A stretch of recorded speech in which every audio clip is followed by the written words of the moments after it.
Hi, everybody. My name is Janice. I am a compulsive overeater. It just happens that my name is Janice, okay? I would like to say that I am full of the bondage of self right now. I have to listen to all of these delightful people that are doing the deal the way I love to do it in my life. I would like to start this meeting with the third step prayer because I am full of the bondage of self right now. Would you please join me? God, I offer myself to thee to build with me and do with me as thou wilt. Relieve me of the bondage of self that I may better do thy will. Take away my difficulties, that victory over them may bear witness to those I would help of thy power, thy love, and thy way of life. May I do thy will always. What I have come to understand is the will of God is for me to be happy, joyous, and free. And he doesn't want me to be in this emotional insecurity that I feel right now. But it is my weaknesses that binds me to you and my willingness to share that. So I'll get that out of the way right away. I'm a compulsive overeater, and my name is Janice. And my name means God is gracious. So that is the higher power that I want to continue to turn my will and my life over to, and to continue to work my 11th step to be able to access that consciousness of that. I want to thank the powers that be that got me here today. And I thank Tana for believing in me and loving me to give my name to the committee. And I thank the committee for getting in touch with me. I know that I am a compulsive overeater, and I'm convinced of that. I'm also a grateful, recovered, abstinent compulsive overeater. And I belong to the International Fellowship of Overeaters Anonymous. I'm grateful that I'm in the ranks of those of us who recover, because I'm always willing to extend the hand and the heart of OA to all who share my compulsion. I have been invited here to share my experience, strength, and hope of living in the 12 steps and the 12 traditions of Overeaters Anonymous. And I've been invited here to share my understanding of the nightly review of the 11th step. I loved the subtitle, Further Explanation of the 11th Step When I Retire at Night. It's on page 86. Exploration, I mean, to continue to dig, continue to improve, continue to search. So that really allowed me to be able to move in that beautiful direction. I'm so pleased that I've been invited to share on this topic because it's one of my beloved topics. Thanks for remembering me for this service, because OA is near and dear to my heart. And the 11th step continues bringing me to all of you and countless others. And it's the principle of this conscious contact, this awareness. I'm not a real fan of Zoom. I'm not really comfortable with it because I'm vain and I don't like the way I'm looking on this Zoom. And I also, when I see people on Zoom or people that's doing Zoom meetings or vlogs or something, and they're always fooling with their hair. And now I understand why, because this is sticking up here and that's sticking up there. But anyway, I don't like the way that's sticking up. And what I've come to understand is I'm looking at myself opposite from what I'm looking at myself. And that is strange to me. I would like to say that, I'm a born country girl. I'm not used to all of this technology and everything. And not many of us is, especially someone that was born August the 7th of 1939. 1939. Life was different then. And life was different when I was in my compulsive overeating disease. And when I came into OA April the 4th of 1978, which is 43 years ago, life was different then. Life just keeps being different. But what I'm understanding is for me to continue to pray and meditate on the knowledge of God's will and the power to carry that out. And what I have come to understand is God's will for me is to be happy, to be joyous, and to be free. That is his will for me. And so I continue to try to seek that. Um, Life is not always easy, but it's always doable. And so, as a result of being invited here to share, I want to describe in my own language with my own Cajun accent because I was born Cajun. I was raised in a Cajun community. I was raised in the Cajun culture, and it's a beautiful culture. If you don't know about it, there is a lot of information out there about us. But anyway, I am a compulsive overeater that just happens to be a Cajun. I'm a compulsive overeater that just happens to have been raised in the Cajun tradition and the Cajun culture. But anyway, and so as a result of me having this Cajun accent, I can't help it, people. I have traveled all over the world and it never changed. I always came back to Houma, Louisiana, where I live, and it stayed the same. And I'll try to explain all of this with my Southern drawl and from my own point of view, in my own words, because words are all I have to translate my sacred life and this sacred journey that I have been on for almost 82 years and for over 43 years in the Fellowship of Overeaters Anonymous. My effectiveness and my understanding has changed. My awareness has changed, and I'm grateful for that. I walked into my very first Overeaters Anonymous meeting April the 4th of 1978 in the town of Houma, Louisiana, where I live here, where I've been living here for almost 65 years. And that heard the 12 steps for the first time in my entire life. I didn't have a clue what they were talking about, but they did talk about something called abstinence and a plan of eating, a food plan, they called it back then, and it was called the Gray Sheet. And I came in with that. And I'm very, very grateful that I came in with that information because I came home that day and I started my abstinence that day because I am a chocolate and a sugar compulsive eating compulsive overeater. I have not had chocolate or the things that I call sugar in all those years. And through the years, many, many other things have been removed from my life, and I'm grateful for that. I keep my food very, very simple. I do weigh and measure most of my meals. Someone asked me the other day, Janice, what do you eat? I said, I can tell you what I don't eat more than what I eat, because that's what I pay attention to. And that's what I paid attention to on that Gray Sheet when I first came in, the foods that I needed to avoid. I come to all of you with a lot of passion and a lot of hope. I want to welcome Vicki. I saw that Vicki from Texas was on the meeting when I got on this morning, and then I heard her share. I want to welcome you, Vicki, and I want to welcome you home. I want to welcome you to Overeaters Anonymous. I hope that you can find what you need here because I have, and I'm grateful for that. I'm willing to share from what I understand today, and I pray that I can do this subject the honor it deserves. It really is a precious topic, and what I have come to understand through working this program, I didn't have a clue what these 12 steps was about, but I bought a packet that I paid 100. It was worth more than 100. It was $1.25 that this packet that I purchased, and the Gray Sheet was in there. But one of the things I noticed was that the 12 steps was written on the left-hand side, and the 12 traditions were on the right-hand side. And I kept reading those steps and those traditions and thought, this must really, really be important because they have it on all the literature. And what I have noticed through the years is that it's still on all of our literature and it hasn't changed. And I'm very, very grateful for that.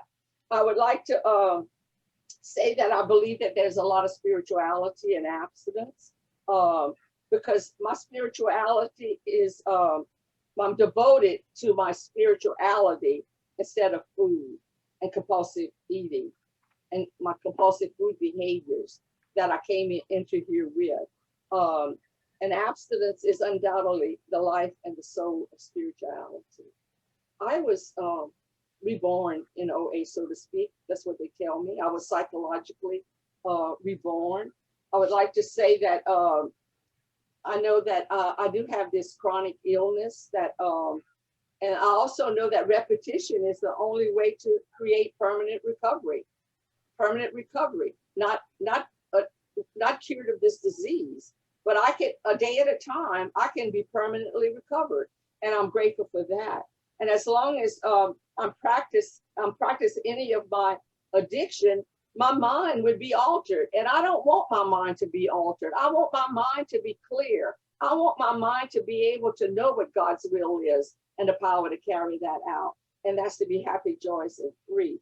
And if my mind is cluttered with all kind of outside issues, of stuff that makes my instincts go astray, I am not free. And that's what I work on a daily basis. And that's what I've come to understand through these steps. I understand that the fourth step is work. It's not the same as the 10th and 11th step, but they're so connected. They are very connected. And when I started trying to study this book, I didn't understand the book. I thought it was a novel. I got it from the library here in Houma, Louisiana, and I started reading it as a novel. And I thought, this is the most ridiculous book I have ever read. I would like to say that OA was only 7 months old in Houma when I got here. And so in a way, I'm, one of the pioneers of OA here in Houma because I've kept it. I'm the only person in Houma that's still living from 1978. I'm the only one that's still living. And I'm not really sure if the Cola Intergroup that I belong to is Central Office of Louisiana, if any of them are, still living or not.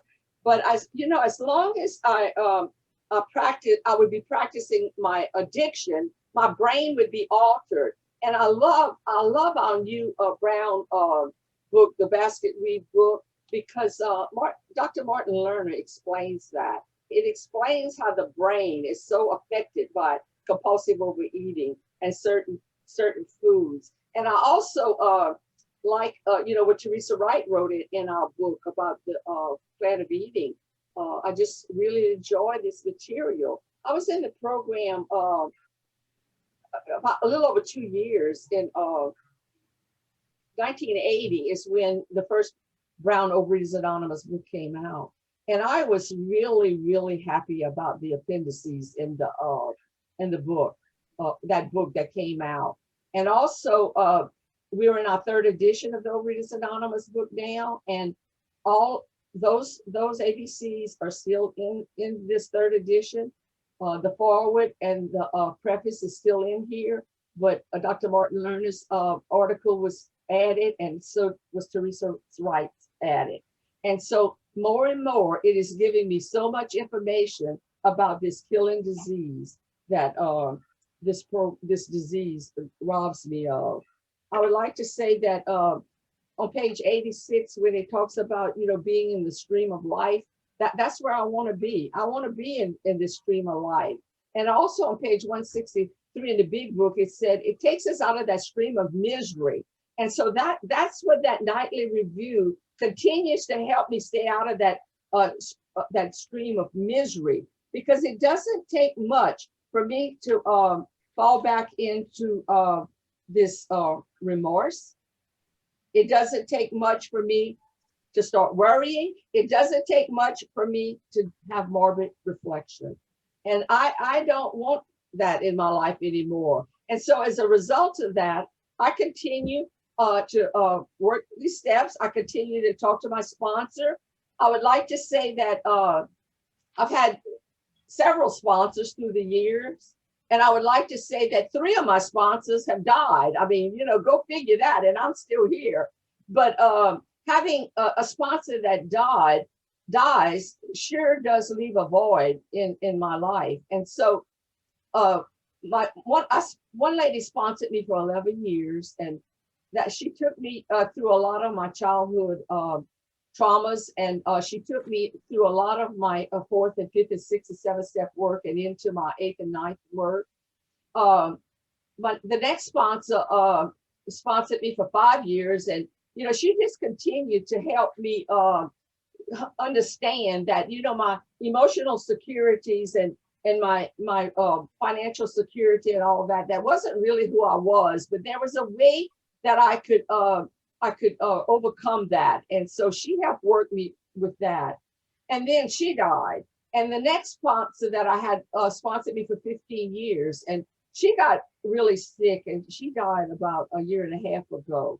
And it leaves a lot of void. It left a lot of void in my life, but I remember these people. I remember that they helped me get to where I am today. A compulsive overeater who is still living this program one day at a time, and having to, on awakening, I have to ask God to direct my thinking and ask him to divorce me from self-pity, dishonest, and self-seeking motives. I mean, I wake up with that. I wake up with that self-seeking motives. I want my husband to be different than he is. I want things to be different. I want things to get fixed around here, and it doesn't get fixed. I'm now almost 82, and my husband is 88. He's almost 89. The poor man has worked really, really hard. I met him when I was 14 years old, and we got married when I was 17. And we've been, in August the 12th, we're going to be married 65 years. We have raised 3 successful children who are self-supporting through their own contributions. I mean, they're doing really, really well. I came into OA when they were all teenagers. My oldest boy, 5 days, was going to be 20. And what made me understand that this program could really, really work was I was absent of 5 days when his 20th birthday on April the 9th. And I made his cake, and I did not lick my fingers. I made his cake, and I did not eat the half of the batter. I did not eat that. And to me, I thought, wow, this kind of good here. This might really work, And so then my youngest boy was going to make 15 on May 1st. So that was 3 weeks later when I was in Overeaters Anonymous. And I thought, okay, I made his cake. I didn't lick my finger. I didn't eat the batter. And there I was, another birthday with abstinence. And I thought, wow, this kind of really does work. And I did come in Overeaters Anonymous to lose weight. I would like to say that I am a 15-year diet pill taker. I stopped taking diet pills when I was 6 weeks before I came into OA. I was 32. I would like to say that I know that those diet pills did affect my brain. It did affect my emotions.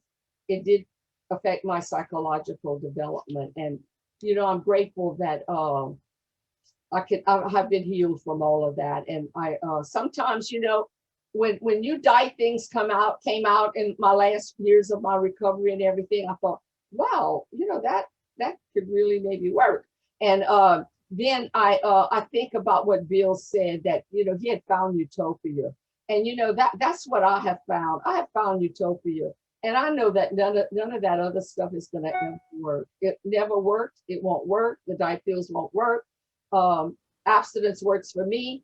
Weighing and measuring my meals works for me. Abstaining from foods that I know that I need to avoid works for me. I just happen to be a compulsive overeater who this does work for. And it works for me is because I work it. I have done a lot of service in Overeaters Anonymous. And I would like to say that service is what helped me continue to allow this program to work for me. Keep coming back. I kept coming back. I kept doing service. I did service at the group level for years. I did service at the intergroup level for years, the Region 8 service for year, the World Service. And I have had the opportunity to travel many places in the world. And I'm grateful for all of that learning. All I have is high school education. I don't have no bunch of letters behind my name. But one of the things that I have for my name is recovered compulsive overeater. And I am grateful for that. Most of my learning has come in these last 43 years of learning and reading and listening to other people and hearing them share. And I have taken advantage of a lot of books besides the OA and the AA literature, and I have incorporated all of that spirituality into my life. My current sponsor has been sponsoring me for about a year.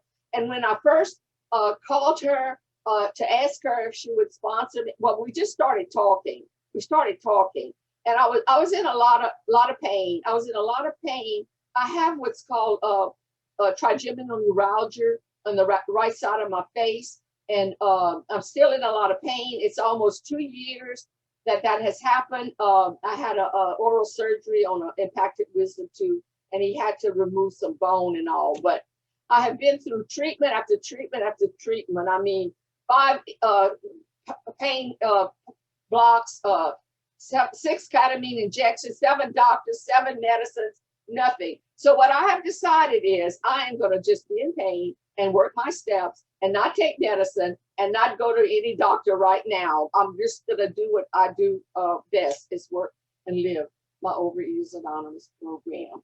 But anyway, when I first started calling my sponsor and telling her, and my husband is almost 89, and he has slowed down so much because he was a very active man, and because he's got that short-term memory loss right now, and it's so different.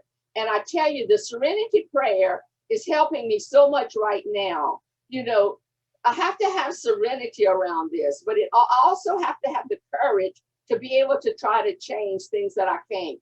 But I can't change that. I cannot change that he's almost 89. I can't change that I'm almost 82. I can't change that.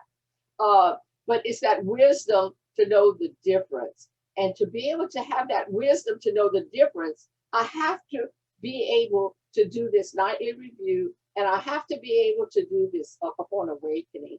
I would like to say that the current sponsor I have, before I asked her to sponsor me, she said, would you like me to take you through the 12 steps? And I said, well, I guess so. I mean, you know, I've been through the 12 steps a lot through these last years. But she took me through the 12 steps once again. It took us a few months. And I thought, oh my God, I can't believe I'm still sick after all these years. I'm still this sick, you know. I still have all these resentments. I still have all these fears. I still have all these instincts, okay? But that's not what's removed from me. It's not going to be what's removed. What's going to be removed from me is that need to eat compulsively through all of these changes in my life. I would like to say that, you know, the definition of abstinence has changed many, many times, okay?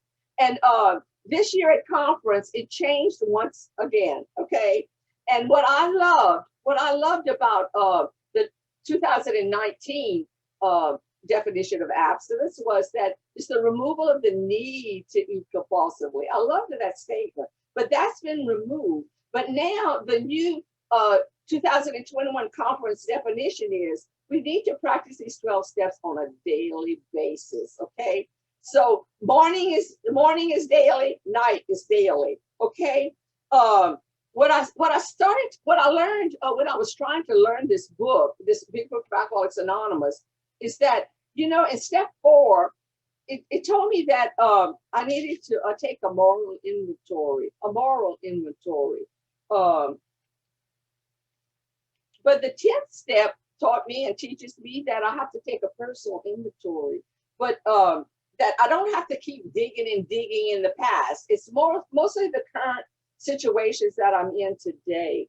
And what I learned that the 4th step work is about tearing out that faulty foundation, tearing it out and building a new foundation, having a new bedrock, having a new cornerstone, building that spiritual arch, putting that keystone in place that I can walk through this happy, joyous, and free human being with God as my director, as God as my source. And so that's what I understand that the moral inventory was about. It allowed me to understand and grow toward my conscious contact with God, which is what step 11 is all about. Sought through prayer and meditation to improve my conscious contact with God as I understood God, praying only for the knowledge of his will and the power to carry it out. His will for me is to be happy, joyous, and free. And I need the power to be able to do that. Because when my instincts go astray, when I get resentful or I get fearful or I drift into remorse or morbid reflection, that diminishes that. That diminishes that. And so what's so wonderful about this program is that I can stay current. I can stay current. I'm a compulsive overeater that needs to stay current. I loved what I just feel so much fire in the belly right here. I mean, listening to some of these speakers, I mean, I was just coming out of myself. I was just coming out of myself. And I thought, oh God, I want to be able to do that too, you know? But it's just so much passion and fire in the belly, you know? And just like what the big book says in the beginning, one small spark can start a great fire. And you know, sometimes when I feel like my fire is going out, all I have to do is listen to another compulsive overeater who has that fire in the belly. And I think that that's what service has been all about. We come together to get the fire, okay? We get the fire and we go home and bring the fire to the next suffering compulsive overeater. This last year with the pandemic, we did not have face-to-face meetings in Houma, Louisiana. We have 2 meetings in Houma, Louisiana, but we've had a phone meeting all this time. And it was so grateful. I was so grateful. And because I needed to be home, I needed to be in isolation and all, it didn't bother me that much because I was still being sponsored. I was still sponsoring people. We were still having our phone meetings, and that was filling me.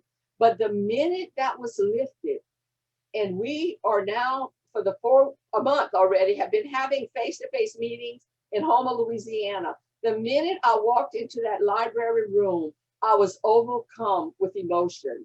And I realized how much I had truly missed it. Okay. And now what I am grateful for is that Houma has hybrid meetings. And, you know, it's not the pandemic that established these hybrid meetings. Conference established that in 2019. I mean, it's amazing.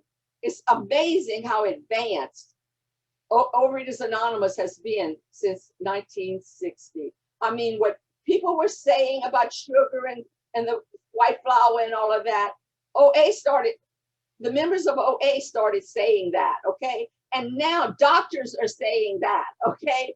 And doctors are saying how much all that food affects our brain and keeps us from having this clear mind and keeps us falling into this remorse and this morbid reflection. And I'm grateful that I belong to an organization that has been so advanced. It has advanced me before the world has advanced, okay? So I feel like many of us and most of us and maybe all of us have been ready for this. We have been ready for this. And I'm grateful that my meeting in Houma, although we may be 2 or 3 or 4 sitting in that library, we got 5 or 6 people joining us by phone. And then we 10 meetings at a meeting. And what I have come to love, we had a newcomer last Monday night. And there's this lady that lives in the New Orleans area. And she has only been coming to the phone meeting in Houma and other meetings in her area for 3 months. And the minute we stopped the meeting and got out of the room, this newcomer got a text from this 3-month person. Now, how cool is that? That is cool. That is cool. And that's what this technology and people that are continuing to reach out, you know, to each other. But I would like to say that when I really started studying the Big Book of Alcoholics Anonymous and trying to understand what it was trying to teach me, is that I noticed that it talked about selfish, dishonest, self-seeking, and frightened.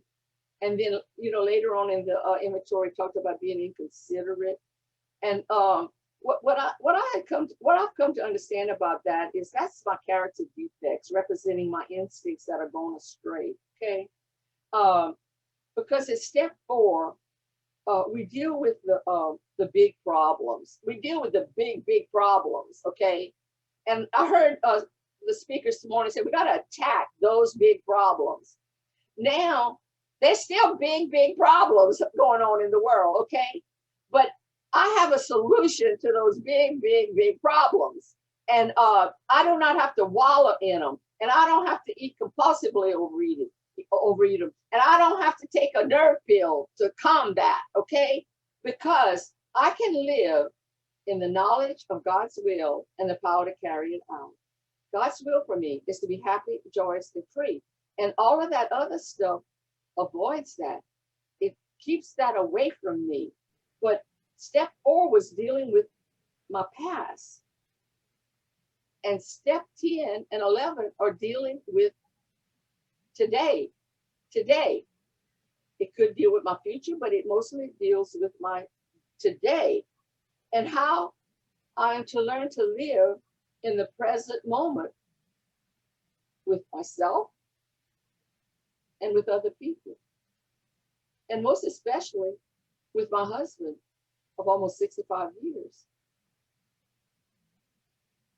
65 years. I've been in OA 43 years. The man kept saying, I've been married to 2 different women.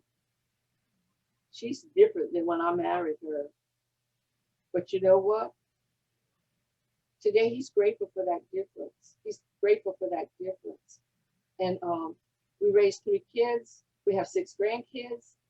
We have 6 great grandkids. And all of these people are very precious to me. But none of them come before my relationship with my God and my involvement in Overeaters Anonymous. It's time already? About 3 minutes. Wow. I got so much more to share. But I'd like to say that I want to continue to stay in the stream of life. I want to continue to watch that resentment, dishonesty, self-seeking, and being afraid, because that is what my nightly review is about. I don't want to drift into the remorse and morbid reflection, and my mind can go there in a heartbeat, but I stay close to my circle of influence. There's a lot of people there's a lot of things that I don't have any control over. I don't have any I don't have any influence over a lot of things, but I do have influence over my daily recovery. And thank y'all for listening. Our leader can now come in. We're going to be opening up for shares and questions. I'm sorry, I guess I was muted. I was talking, but I was muted. Sorry about that. Anyway, I don't know if Janice heard me. I wanted to say thank you so much for your experience, strength, and hope. And so now we will open the floor for 2-minute questions and answers and shares for the speaker. Please focus your questions and shares on the topic of this meeting. For those who arrived late, the topic of this session is When We Retire at Night, Further Exploration of the 11th Step. Place your questions in chat and the Zoom host will read them to the speaker. Please focus your shares on answering the question, what is my main takeaway? And how will you apply this to your program?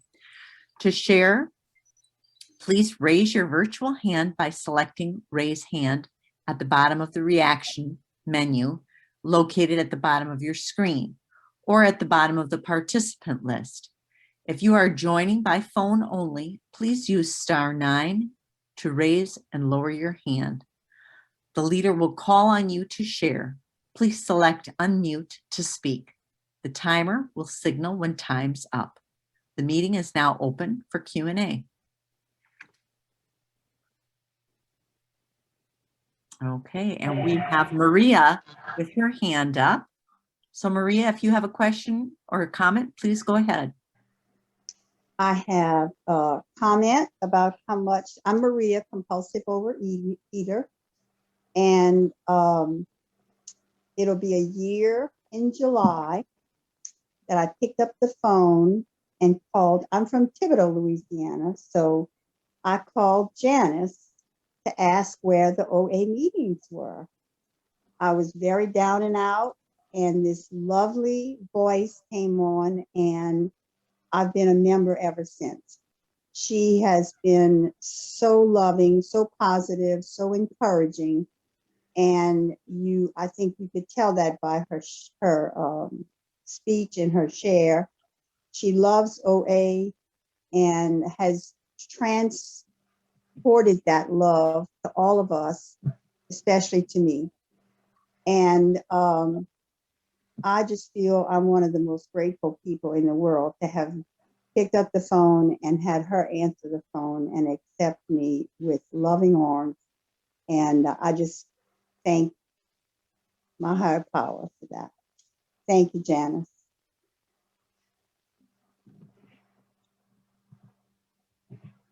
Thank you, Maria. Okay, and then we have Bonnie L. with a question. Go ahead, Bonnie. Hi, everybody. Hi, Janice. I just wanted to chip in and say thank you so much for the example that you have been over the years and for your continued to OA and your commitment. Most of all, your enthusiasm. Always got such a wonderful energy.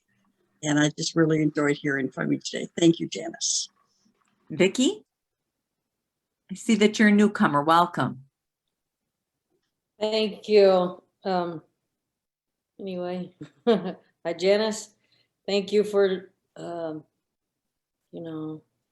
acknowledging me and that I am a newcomer with some definite issues with binging and overeating. And yesterday I was in the diet pill section at the store. You know, they're organic, natural, but still, anyway, just thank you for that. And we share the same birthday, August 7th. And I'm originally from Mobile, Alabama. But my main place where I live is in Kansas, and they don't have very many OA meetings at all. So I'm happy for the Zoom. And the question I have is, what is the gray sheet? What's a gray sheet? Okay, I would like to say that Ovaries Anonymous has sold that gray sheet to Gray Sheets Anonymous, but they gave us the permission to be able to use it. And so the Dignity of Choice pamphlet has that information in it. It's not called the gray sheet, but it's called the low carbohydrate food. It's plan number 6. Plan number 6 on the Dignity of Choice pamphlet, okay? And what I've come to understand is this conference has, they're gonna combine the Dignity of Choice pamphlet and the Plan of Eating pamphlet. And Bonnie may have that information of knowing when that might come out and when, is it gonna be in print or is it gonna just be online? Bonnie, can you answer that for us? Once an item has been adopted at conference, then it pretty quickly goes into production. As to format, that would be decided by the executive committee. And since I've rotated off the board, I don't have further update other than it is in process. Okay, well, anyway, Vicki, maybe if you could get a hold of the Dignity of Choice until that happens, you could read the plans of eating on there, but it's number 6 is what I did. I would like to say that I lost 12 pounds in 1 month. I mean, that was unthought of for me, okay? And then the second month, I lost 5 pounds. The second month, 17 pounds in 2 months. That's another thing that helped me want to stay in Ovaries Anonymous. I would like to say that I haven't been able to maintain the lowest weight that I have been in OA, but my sponsor tells me with age and life and all that, that I'm doing pretty good. And I have a healthy range of medical body weight. I'm not sick. I take a low dose of high blood pressure medicine, and that's the only medicine that I have to take. I would like to say that I come from a long line of diabetes people and heart patients and all of that. A lot of people in my family had leg amputations.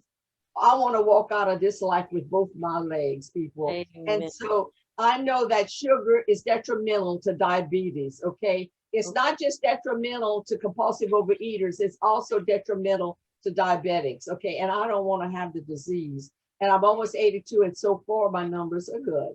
And I contribute that to abstinence and Overeaters Anonymous. Thank you. Keep coming back, Vicki. Okay, thank you. You Leo girl, you. That's right. Thank you. Anybody else with a question for Janice?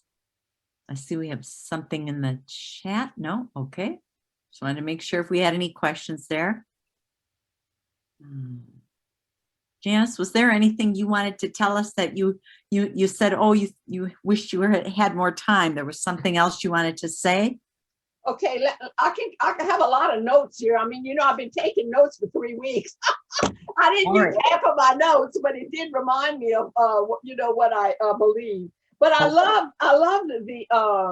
the subtitle, the exploration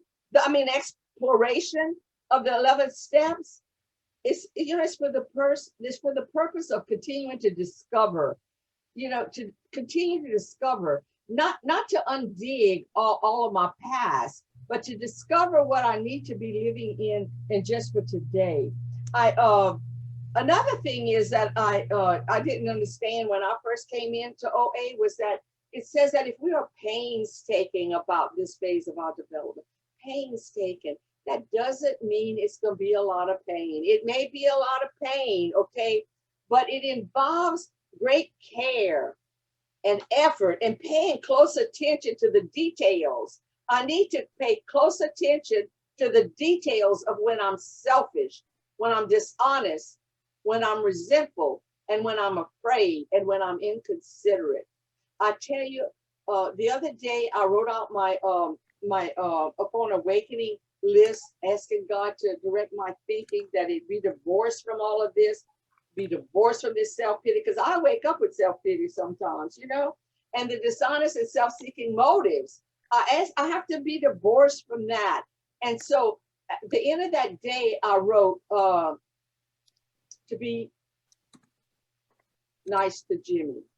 Oh, what an order. I can't go through with that. I mean, be nice to Jimmy. I didn't know how hard that was going to be for me to continue to ask God to help me to be nice to him. But, you know, he deserves that. He's a child of God, just like I am. And, you know, he's been my partner, and he has worked really hard in giving us a good home and giving my kids, helping me give my kids a good education. I never worked outside of the home except for little odds and ends jobs. You know, I've been a domestic housewife here, okay? But guess what? I'm not tame. I am not tame. And Jimmy tells me, he says, you know, I was only 14 when I met him, 17 when we got married, that he finished raising me. He really finished raising me, okay? I went to school the year after we got married here in Houma, Louisiana. And he bought my class ring. He bought my cap and gown. He signed my report card. I mean, he finished raising me, okay? But he was like my parent for a long time. But when I started maturing more, it was like, you know, man, I'm raised now. You know, your job is finished. I'm raised, okay? And so it just amazes me of the process that life has brought me to. I'd like to say that, you know, I'm a child of a divorce. I am. And so as a result of that, I suffer from insecurities. I really do. I suffer from abandonment. I suffer from not having that parental love that a person and a child needs. And to boot that, my daddy committed suicide in 1989 and disinherited me. I mean, you know, I've been through all of that pain of all of that. And so nobody can tell me that this program and the Fellowship of Alcoholics Overeaters Anonymous can't bring you through life's pain. It can, and it does, and it will, because it has done that for me. And I can help someone else come through all that pain if they're interested. Thank you, Janice. That's excellent. Does anybody, this would be our offer for one more question if anybody has it. I don't see anybody hands up. Okay, One last share as well, pardon me? if anyone would like to share as well. Sure, sure, Yeah. absolutely. Time for one more. Well, let me just say thank you then so much, Janice, again. Really a great talk, and thank you for the energy that you put into this. I think we all felt that. And thank you for everyone who came to participate and be in attendance too.